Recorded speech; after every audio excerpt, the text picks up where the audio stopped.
بات ایسی ہے کہ ابو بکر کی اور حضرت عمر فاروق رضی اللہ تعالیٰ کہا کرتے تھے کاش ابو بکر کا ایک دن ایک رات میری ساری زندگی کے اعمال ابو بکر مجھ سے لے لے اور مجھے وہ ایک دن کا نیکیاں اور ایک رات کی وہ نیکیاں ابو بکر مجھے عطا کر. ساری زندگی کی نیکیاں لے. پوچھا گیا حضرت کون سی رات؟ فرمایا وہ رات جس وقت امام الانبیاء صلی اللہ علیہ وآلہ وسلم خود بنفس نفیس بذات خود چل کے ابو بکر کے گھر تشریف لے جاتے اور کہتے ہیں ابو بکر اللہ کی طرف سے پیغام آ گیا کہ ہم ہجرت کریں. حضرت صدیق رضی اللہ تعالیٰ عنہ نکلے ساتھ امام الانبیاء صلی اللہ علیہ وآلہ وسلم کے اور آپ کو اپنے کندھوں پہ اٹھا کے چلتے غار ثور پر اپنے کندھوں پہ اٹھا کے چل رہے. یہاں پر مالک نے ابو بکر صدیق کی بصیرت کہ آپ کو پتا تھا کہ یہ لوگ دشمن لوگ آپ کا پیچھا کرتے ہوئے آپ کو تلاش کرتے ہوئے آئیں گے اور پھر انہیں یہ بھی یقین پتا تھا کہ محمد رسول اللہ صلی اللہ علیہ وسلم جب ہجرت کریں گے اکیلے نہیں جائیں گے ساتھ میں ابو بکر ضرور ہوگا. تو ابو بکر صدیق نے جب وہاں غار ثور پہ چڑھنے لگے تو امام الانبیاء کو اپنے کندھوں کو اٹھا لیا تاکہ 4 قدموں کے بجائے 2 قدم ہی لگے اور فوجیوں کو یہ اندازہ نہ ہو سکے کہ 2 آدمی یہاں سے گزر کے اوپر. اور دوسرا فرمایا یہ محبت تھی کہ امام الانبیاء صلی اللہ علیہ وسلم کے قوم میں کوئی کانٹا نہ چبھ جائے, کوئی امام الانبیاء کے قوم میں کوئی سنگریزہ نہ لگ جائے, کوئی نوکدار پتھر امام الانبیاء صلی اللہ علیہ وسلم کے قوم کو سامنے لگا. فرمایا ابو بکر صدیق رضی اللہ تعالیٰ عنہ نے عرض کیا رسول اللہ صلی اللہ علیہ وسلم ابو بکر کے کندھے حاضر ہیں, آپ سوار ہو جائیں. ابو بکر نے امام الانبیاء کو اپنے کندھوں پہ اٹھایا اور غار ثور پہ چڑھتے جا رہے ہیں. غار ثور پہ چڑھ کے یہاں کھڑے ہو کے کہتے ہیں یا رسول اللہ آپ 1 منٹ تشریف رکھیے, آپ میرا انتظار فرمائیے, اس لیے کہ ابو بکر کو پتا تھا یہ غار بیابان ہے, ویران غار ہے, خدا نہ خاصہ اس کے اندر کوئی ایسا درندہ ہو جو میرے محبوب نبی صلی اللہ علیہ وسلم پر حملہ کر کے زخمی کر دے, کوئی ایسا سانپ بچھو جو امام الانبیاء کو نقصان پہنچا دے. ابو بکر صدیق نے جا کے اولن سارے غار کو صاف فرمایا. صفائی کرنے کے بعد ابو بکر صدیق رضی اللہ تعالیٰ عنہ نے اپنی چادر کو پھاڑ کے سوراخوں کو تنگ کیا اور چادر ختم, سوراخ بھی 2 کیے.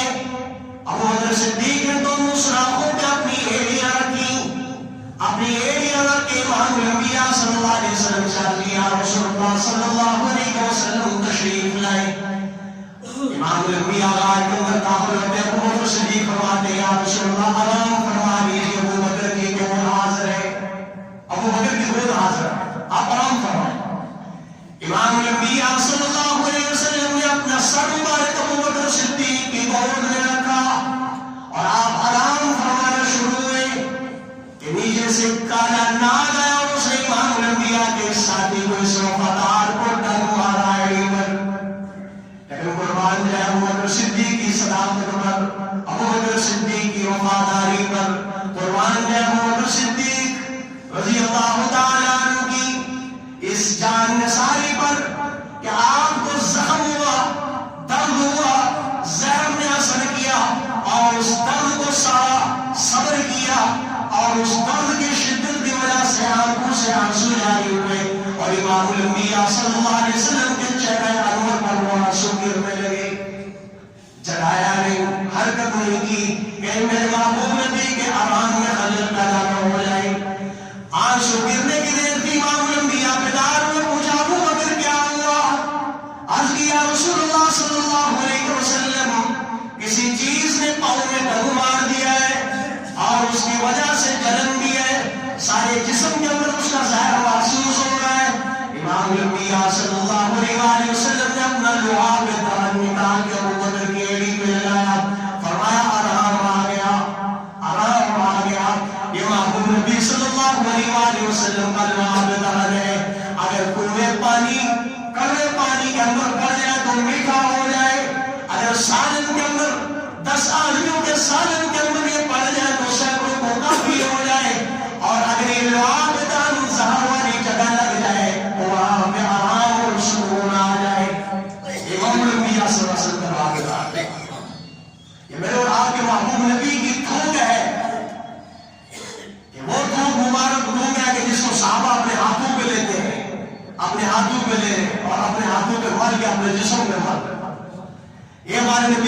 علیہ وسلم کا جواب دال ہے، یہ ہمارے آقا کی دودھ ہے۔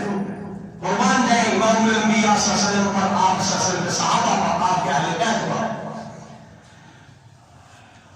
بڑا بڑے عرصے بعد جب ابوبکر صدیق کی وفات کا وقت آیا تو اس زہر میں دوبارہ اثر ہوا، زہر کا اثر دوبارہ جاگا، اور پھر اسی وجہ سے علماء فرماتے ہیں کہ ابوبکر صدیق رضی اللہ تعالیٰ عنہ کو بھی اللہ نے شہادت کا مقام بھی عطا فرمایا۔ تو فرمایا کہ یہ وہ حضور فرماتے ہیں یہ ابوبکر کی رات، یہ وہ نیکیوں کا خزانہ ہے، یہ رات ابوبکر یہ مجھے دے دے، میری ساری زندگی کی نیکیاں ابوبکر ہے، ساری زندگی کی نیکیاں لے لے، اس ایک رات کی نیکی